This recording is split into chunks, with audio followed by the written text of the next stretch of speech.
Hey friends, hello and welcome back to this YouTube channel. In today's another video tutorial, I'm going to share to you on how you can fix PDF files not opening in Microsoft Edge. So if PDF files are not opening in Microsoft Edge, let's go quick into the easy fix for this. Go ahead in the Windows search bar and type Edge. To bring up and open the Microsoft Edge, click on it. Now maximize it.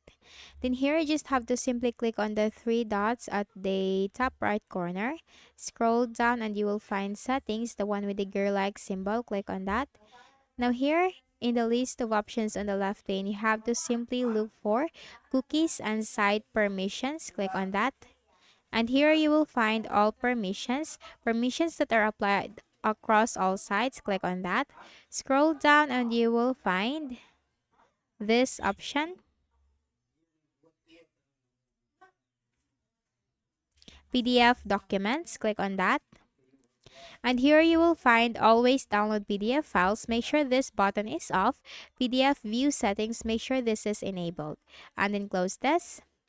Then click on the start button for the next method. Click on the settings icon. Now here in the list of options on the left pane, you have to simply click on apps. Then here you will find default apps. Click on that. Now simply search for .pdf. Click on it. Now click on this one. Click this icon. And you just need to simply choose Microsoft Edge and simply click on set default. So whenever you open the PDF file on your Windows, this will be open in Microsoft Edge. So that's it. I hope this video helped you. Kindly please do not forget to hit the like button and subscribe to this channel for more tutorials like this. Thank you for watching.